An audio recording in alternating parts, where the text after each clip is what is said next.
Bienvenido. Bueno, ahora tenemos que estar muy puntillosos también con las empresas, ONGs y fundaciones, ¿cierto? Así es. Y lo digo porque, a ver, desde este año, ¿no?, las empresas deberán responder por casos de corrupción y otros delitos. ¿No se nos podría dar, digamos, un desarrollo más profundo de esto? Así es. Desde el año pasado salió un decreto legislativo donde ya nos indican de que las empresas, las personas jurídicas, van a verse involucradas en la investigación completa de un acto de corrupción, un lavado de activos, un fraude. ¿Qué quiere decir esto? Que antes la afectación estaba a la persona natural, al ejecutivo, al gerente que trabajaba en la compañía. Pero bajo este decreto legislativo ya tenemos la potestad de poder afectar o impactar también al negocio, que va desde sanciones, multas de diferentes niveles de UIT hasta el cese completo de las operaciones de esta empresa transnacional o empresa subsidiaria, dependiendo dónde haya ocurrido el acto doloso. Ahora, señor Toledo, esto además responde a una exigencia, a un requisito para que el Perú entre a la Organización para la Cooperación y el Desarrollo Económico de la OCDE, ¿no es cierto? Correcto. Y es por eso que se promulgó la ley 30424, ¿verdad? Así es, que data más o menos del 2015, 2016, y luego Aún no se ha reglamentado, ¿no? Aún no se ha reglamentado. Esa es una de las tareas pendientes, pero ya está vigente desde el 1 de enero de este año, justamente todo el decreto legislativo para que se pueda aplicar. Ahora, las empresas, fíjese, las empresas siempre tienen un equipo y una serie de cursos, y me refiero a todas las empresas, que se llama, sobre todo en las áreas de compliance, ¿no es cierto? Así es. Yo me pregunto si no hay una traducción en castellano que se pueda entender mejor, ¿no? En realidad no hay una... Es cumplimiento. Debería ser cumplimiento, ¿no? Pero ¿no? vamos a ver como la especie del control de la gestión en su completa dimensión. No hablamos del control de gestión únicamente, control del presupuesto o los indicadores de gestión, sino todas las políticas y procedimientos de mi compañía, cómo realmente estoy ejerciendo un nivel de control. Puede asemejarse y a veces se confunde con los roles que tiene auditoría, pero auditoría es un ente muy independiente, ¿no? No reporta ningún área de la gerencia para poder verificar el cumplimiento. Todos los colaboradores de una empresa tienen que ver con esta área de cumplimiento, ¿no? Por supuesto, todos conforman el área de cumplimiento, ¿no? Entonces es un decreto legislativo muy importante. Yo creo que va a transformar a las organizaciones en la medida que se ejerza también un adecuado control. ¿Y tienen referencias de casos de otros países para ver, digamos, cómo se ha llevado a cabo este tipo, digamos, de mecanismo? Claro, si hacemos un análisis, un estudio de esta ley que deriva en el decreto legislativo, estamos hablando de otra cosa que la FCPA. El programa que tiene Estados Unidos para lavado de activos y actos de corrupción. Y esto ya lo aplican varias empresas aquí que tienen negocios con Estados Unidos o que son subsidiarias de las casas matriz que están en Estados Unidos. Entonces ya tenemos un gran puñado de empresas peruanas que lo vienen aplicando, simplemente tienen que adaptarse a cómo se ha redactado el decreto legislativo y adecuar algunos términos. Ahora, señor Toledo, Manuel, esto viene muy al cuento, sobre todo cuando estamos pues en una etapa de investigación relacionada con corrupción. Estamos hablando del caso Lavajato, estamos hablando del tema del caso Odebrecht. Esto tiene mucha relación con eso, obviamente. Por supuesto, ¿no? Es un flagelo completo de toda la sociedad. Claro, porque antes solamente, como usted bien lo ha dicho, se enfocaban a las personas, a los individuos, las personas naturales. Correcto. Pero las empresas seguían operando. Así es, así es. Ahora, ¿cómo podrían salvarse las empresas, entre comillas? ¿No? ¿Cómo no podrían verse afectadas sus operaciones si ellos no tienen control de lo que pueda estar haciendo un ejecutivo debajo de la mesa? Demostrando que tienen un sistema de prevención. Entonces, cuando ocurra este acto, la Superintendencia de Banca y Seguros, que es la entidad que va a supervisar o va a definir las sanciones, va a definir, muéstrame tus programas de cumplimiento. ¿Dónde está tu sistema de gestión de riesgo? Las auditorías independientes. ¿En esos programas, por ejemplo, también están incluidos los talleres para los colaboradores de la empresa? Correcto, ¿no? Porque ellos tienen que hacer cursos constantemente, exactamente, ¿no? Es algo bien pesado, en realidad, pero es algo obligatorio. ¿Cuáles son los programas de capacitación? Exacto. ¿Con qué periodicidad? ¿Cómo los evalúas? ¿Cómo garantizas el entendimiento del colaborador en estos temas, ¿no? Ujú. Todo eso puede aminorar o atenuar de alguna manera las penas que pueda recibir la compañía. Bueno, Ahora, la reglamentación es casi urgente, ¿no?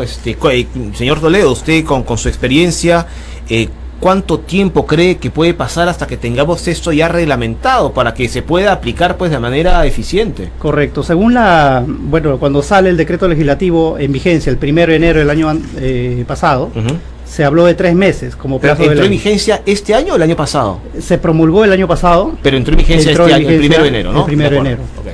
Entonces, aún no se ha definido, esa es una de las cosas que están pendientes. Si bien es cierto, la reglamentación ya detalla cómo va a ser esta implementación, ya tenemos muchas referencias de cómo tomarlo. Yo creo que tampoco las empresas pueden decir, oye, no voy a hacer nada porque no tengo la reglamentación. El mismo decreto legislativo ya define unas grandes pautas de cómo desarrollarlo. Tenemos la Comisión de Alto Nivel de Corrupción, que ya sacó una política nacional anticorrupción que detalla también perfectamente cómo uno puede seguir esos modelos.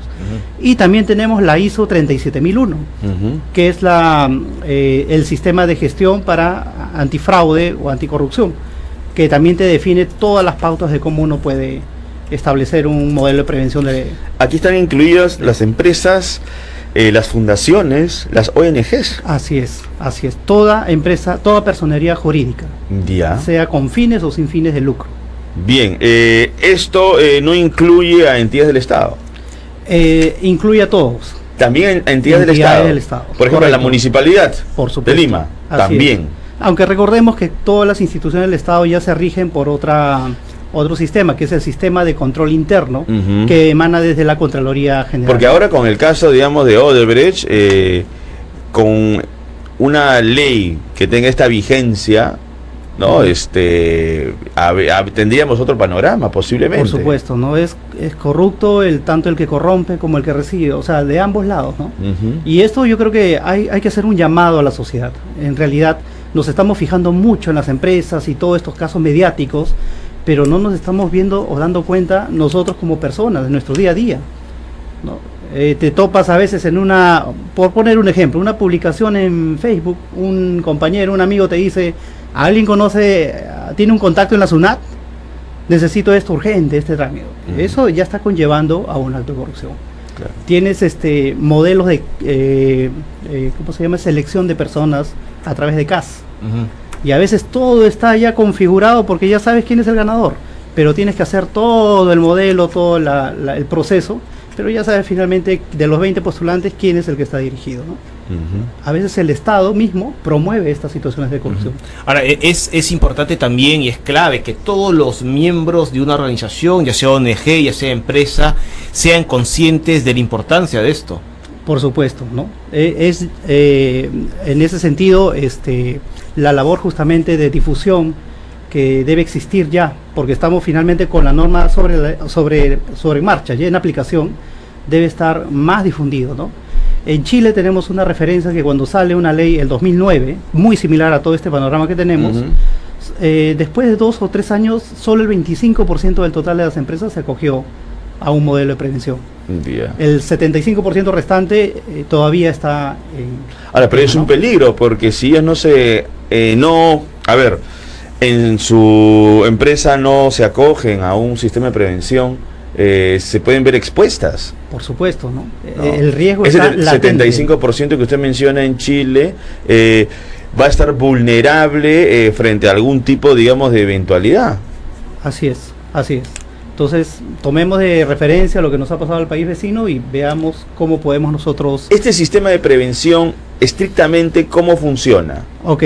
Para que, digamos, no se malinterprete y además Sí. no se manipule. Por supuesto, y tampoco se piense el empresario, ¿no? Yo te hablo de una pyme, no sé, wow, qué cosa más tengo que hacer, qué complicado tiene que tener. Hay cinco puntos importantes que se debe tener en un modelo de prevención. Un responsable independiente con reporte directo a los accionistas, ¿no? que se encargue justamente de toda esta labor de cumplimiento del modelo de prevención. Se tienen que tener internamente políticas definidas, código de conducta, código de ética, políticas de cómo yo compro, cómo yo negocio, cómo yo defino mis presupuestos, cómo defino mis préstamos, ¿no? Luego tener un sistema de procesos y control de riesgos, definir cuáles son todos los riesgos que tiene mi compañía, mapear punto por punto. Puede salir 20, 30 situaciones de riesgo, cómo las voy a apalancar, cuáles son los planes que voy a tener. Las auditorías, periódicamente voy a realizarme unas auditorías para ver que todo esté completamente funcionando. Y finalmente las capacitaciones, cómo involucro a todo mi personal para que realmente entienda la importancia y gravedad que puede ocurrir en la compañía si es que salen estos actos de corrupción. Si nos imaginamos esta ley y su reglamentación, por supuesto, promulgada hace 10 años o 20 años, ¿hubiéramos podido prevenir gran parte de los escándalos que vemos hoy en día, los escándalos relacionados con la corrupción? Yo creo que es un gran aliciente, pero recordemos que toda ley, todo reglamento siempre tiene que ir acompañado del control, claro, del cumplimiento. Tenemos más de 30 y tantas mil leyes aquí en el Perú y no todas se cumplen, ¿no? Son buenas leyes, ¿no? Muy bien redactadas, muy bien hechas, pero es letra muerta. En la práctica no se cumple. ¿Por qué? Porque no tenemos poder de ejercer el control. Digamos, ¿cuál es la manera de controlarlo? A partir del 1 de enero de este año en que ya está vigente esta ley. Estableciendo primero un modelo de prevención que se conoce también como un gobierno corporativo dentro de las organizaciones. Que es, además, es una especialidad ya importante, ¿no? Del gobierno corporativo. Así es. Miren, esto es algo tan importante que ninguna universidad se está cuestionando dentro de sus currículas cómo puedo ayudar a la sociedad sacando a nuevos profesionales, incluyendo en mi currícula estos temas tan importantes, ¿no? Entonces, hay un llamado a reflexión, como decía, a toda la sociedad para que nos alineemos y realmente combatamos este flagelo. Bien, lo que usted dice es importante, ¿no? Que las empresas asuman la seriedad y la necesidad de tener, por ejemplo, este modelo, digamos, de prevención, ¿no? Que usted ha mencionado, para poder también tener una performance transparente frente a la sociedad. Correcto. También hay un tema de asumir la transparencia. Así es, un pilar importante justamente de todo esto que estamos hablando es ser transparente, la transparencia, ¿no? Si tenemos prácticas que vienen, todo a veces viene desde el dueño de la compañía, desde el gerente general, ¿no? A veces el liderazgo parte justamente de eso. Los colaboradores miran en ese espejo qué tan transparentes son mis líderes, cómo están actuando frente a diversas situaciones. Y ahora estamos hablando de las empresas de manera puntual, pero también tenemos, como dijimos hace un rato, otro tipo, digamos, de organizaciones, como las ONGs, las fundaciones, que muchas veces no son seguidas, ¿no? E ignoramos, ¿no?, cómo son sus dinámicas y sus procedimientos, cuando de pronto algunas pueden estar, digamos, incurriendo, ¿no?, en un escenario, digamos, ilegal. Así es, hay que tener mucho foco y, como les decía, este decreto legislativo aplica fuertemente a todo tipo de organizaciones, ¿no? Las ONG con mucha más razón para que puedan adoptar este modelo de prevención. Yo creo que hay buenas ONG que ya lo tienen, ya desde hace años, ¿no? Ayuda a esta ley que lo puedan simplemente ya estandarizar. El asunto es, ¿cuántas organizaciones van a asumir, ¿no?, que esto es importante y se van a acoger? Así es.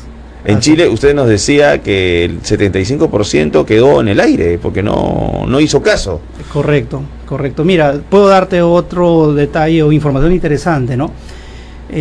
Empresas peruanas que han adoptado de alguna manera un sistema de prevención, un sistema de control interno, quizás muy ligados con la ISO, que la ISO 9001 es un sistema de gestión muy grande que abarca aspectos de control muy importantes, interesantes. Tenemos en el Perú un promedio de 1.500 empresas certificadas. Y si queremos extrapolar, puede haber otras 1.500 más que tienen la implementación, pero no están certificadas. Estamos hablando de 3.000 empresas.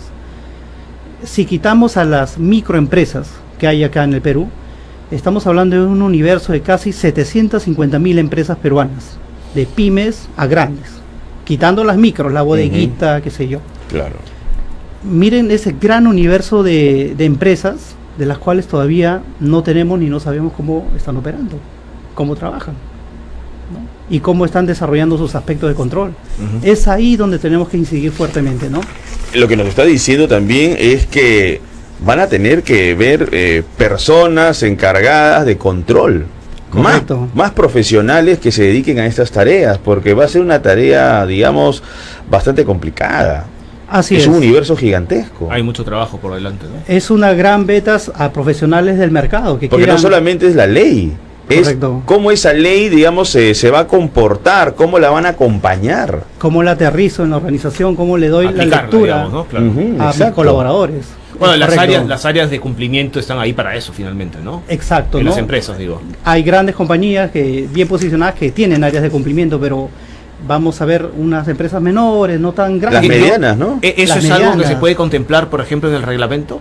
Por supuesto, ¿no? Parte del reglamento incluso detalla cómo debería establecerse un modelo de prevención, ¿no? Da Ujú. pautas importantes. Sí, porque de lo contrario estaríamos frente a un escenario que no se va a poder manejar de manera eficiente. Así es, Ujú. porque ¿de qué sirve que tenga toda una ley, todo un marco legal que me permita establecerlo si no lo voy a aplicar dentro de la organización?